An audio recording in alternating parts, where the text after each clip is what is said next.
माना जाता है कि 1400 करोड़ साल पहले बिग बैंग हुआ, जहां ये पृथ्वी पहली बार बनने की प्रक्रिया शुरू हुई। 450 करोड़ साल पहले पहली बार जीवन अस्तित्व में आया, अमीबा आया। उसके बाद लंबे समय तक खूब घटनाक्रम होते गए।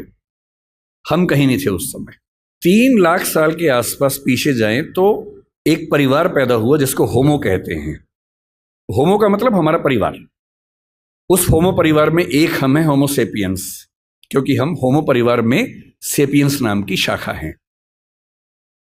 उस परिवार में और भी शाखाएं थी। निएंडरथल एक बहुत प्रसिद्ध, आपने नाम सुना होगा। ऑस्ट्रेलोपिथेकस का नाम सुना होगा। होमो इरेक्टस का नाम सुना होगा। ये सारे के सारे वो जीव थे जो होमो सेपियंस के आमने सामने जिंदा थे और संघर्ष में थे। चुनौती ये थी कि अंत में इनमें से कौन जीतेगा। ये व्यावहारिक तौर पर संभव नहीं था कि ये सारे साथ साथ चल सके। ये बात सुनने में अच्छी लगती है कि सब साथ साथ चले, पर इवोल्यूशन की हिस्ट्री में बहुत व्यावहारिक नहीं होता है। एक सवाल यह भी था कि होमो परिवार का कोई प्राणी क्या चिंपैंजी को, बंदर को, इन सबको हरा पाएगा, क्योंकि उस समय तक ये सारी स्पीशीज लगभग बराबर संघर्ष में चल रही थी। आज से 70,000 साल पहले तक ये सब यूं ही चल रहा था और फिर एक घटना घटी। उस घटना को सेपियंस किताब के लेखक ने, जिनका नाम युवाल नोआ हरारी है, उन्होंने संज्ञानात्मक क्रांति या कॉग्निटिव रिवॉल्यूशन का नाम दिया। और ये घटना 40,000 साल तक चलती रही। और इस बात पर बड़ा गहरा विचार किया कि क्या वजह थी कि होमो सेपियंस जिंदा रहा, निएंडरथल मर गया। हम मानते हैं कि निएंडरथल वो है जो यूरोप की आज की जो स्पीशीज है उसका पूर्वज था। ऑस्ट्रेलोपिथेकस मर गया, इरेक्टस मर गया, और जितने परिवार के जंतु थे वो सब मर गए। और होमो सेपियंस इन सबसे कमजोर होने के बावजूद बच गया और इतना सफल भी हो गया।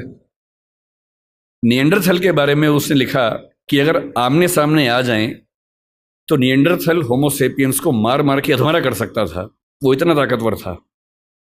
उसके बाद भी खत्म हो गया। क्यों खत्म हो गया? और तब आता है वो सिद्धांत जो आज की इस डिस्कशन की शुरुआत का बिंदु है। होमो सेपियंस इसलिए जिंदा रहा क्योंकि उसके पास भाषा की क्षमता थी। भाषा की क्षमता बाकियों के पास भी थी, चिंपैंजी के पास भी है, बंदर के पास भी है, पर बंदरों पर खूब प्रयोग हुए। बंदर हो, अन्य स्पीशीज हो, तोता हमसे ज्यादा ध्वनियां बोल सकता है, हमसे ज्यादा। इसके बाद भी तोता सफल नहीं हो पाया क्योंकि वो उतना सोच नहीं पाता है। चिंपैंजी की भाषा, बंदर की भाषा, निएंडरथल की भाषा सीमित भाषाएं थी। वो एक आवाज में पूरा एक वाक्य बोलते थे, और ऐसे प्रयोग आज भी होते हैं। अगर आप जंगलों की आवाजें सुनेंगे तो बंदरों की एक आवाज का मतलब एक पूरा सेंटेंस होता है। जैसे एक आवाज का मतलब है कि शेर आया, जैसे एक बंदर आवाज निकालेगा सारे बंदर पेड़ पर चढ़ जाएंगे। फिर दूसरी आवाज का मतलब होगा शेर चला गया, वो सुन के सब उतर जाएंगे नीचे। भाषा वैज्ञानिकों ने वो आवाजें रिकॉर्ड कर ली और एक बार अच्छे म्यूजिक सिस्टम से एक जंगल में जाके आवाज प्ले कर दी, शेर आया। और वो आवाज सुनते सारे बंदर पेड़ के ऊपर चढ़ गए और फिर आपस में देख रहे थे किसने बोला। और 10-15 मिनट के बाद दूसरी आवाज प्ले की, शेर चला गया, सारे बंदर नीचे उतर गए। एक आवाज, एक वाक्य।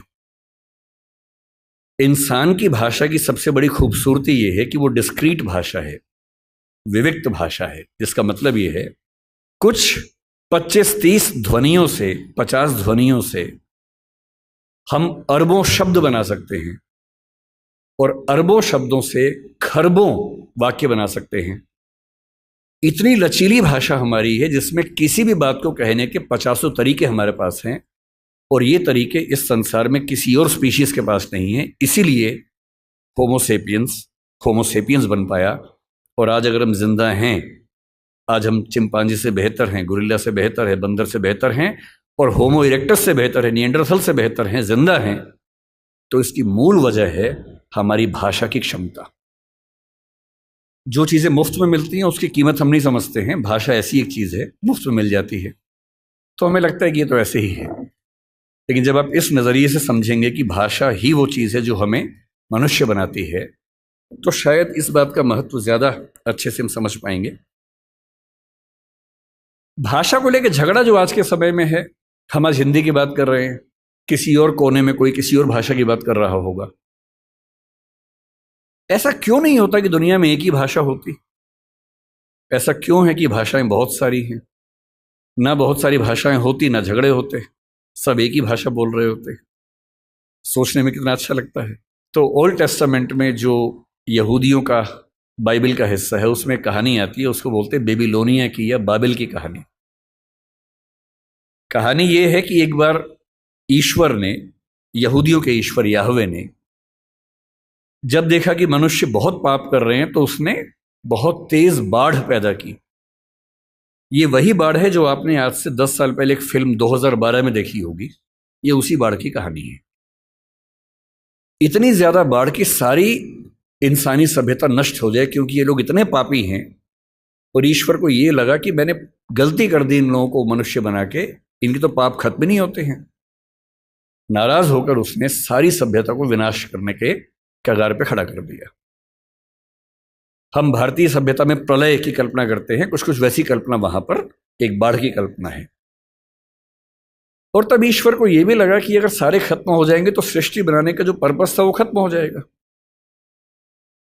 तो ईश्वर ने अपने एक नबी को भेजा जिनका नाम था नूह या नोआह। ये युवाल नोआ हरारी के बीच में भी जो नाम है नोआह, ये वही नोआ नाम है। और उनसे कहा कि तुम जाओ, जितनी भी स्पीशीज है उन सब की एक एक पेड़ को बचा लो, ताकि सभ्यता को फिर से शुरू कर सके। तो नोआ ने एक जहाज का निर्माण किया, पानी के जहाज का निर्माण किया, सारी स्पीशीज के एक एक पेड़ को उस पर रखा, अपने परिवार को रखा और बाढ़ से बचा लिया। और उसके बाद नई सभ्यता शुरू हुई। और जब नई सभ्यता शुरू हुई तो बेबीलोनिया के राजा के मन में एक विचार आया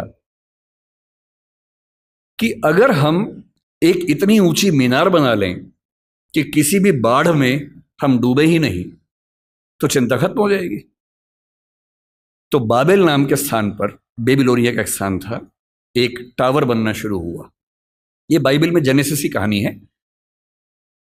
टावर बनने लगा, काफी ऊंचा बन गया।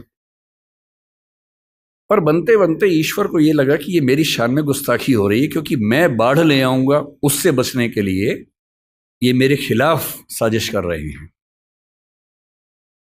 तो ईश्वर ने क्या किया, एक कमाल कर दिया।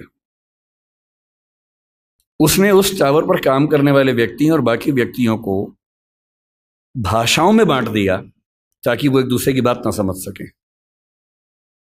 और एक कहानी चलती है कि अगर आप चाहते हैं कि सारे मनुष्य एक ना हो, तो उनको भाषाओं में बांट दीजिए। और उसके बाद से आज तक सारे मनुष्य आपस में झगड़ा कर रहे हैं। ये कहानी ऐतिहासिक रूप से कितनी सही है मुझे नहीं पता, मिथक है, धर्म की बात है, पर ऐसी कहानियां किसी कंसेप्ट को समझने के लिए बहुत काम की कहानियां होती हैं। और जब मैं भाषा के प्रश्न को देखता हूं तो मैं दो नजरियों से देखना पसंद करता हूं। पहली बात, भाषा वो है जो हमें मनुष्य बनाती है। और इस संसार में जहां 3 ट्रिलियन या 1 ट्रिलियन स्पीशीज संघर्ष करती हैं, उनमें हमें सबसे ज्यादा मजबूत बनाती है। और दूसरा, भाषा वो संरचना है जो दुनिया को बांटती है, और क्योंकि बांटती है तो बहुत सारे संघर्षों को जन्म देती है। लोग कहते हैं कि धर्म बहुत ताकतवर है, जाति बहुत ताकतवर है। मेरी नजरिए में भाषा सबसे ताकतवर है।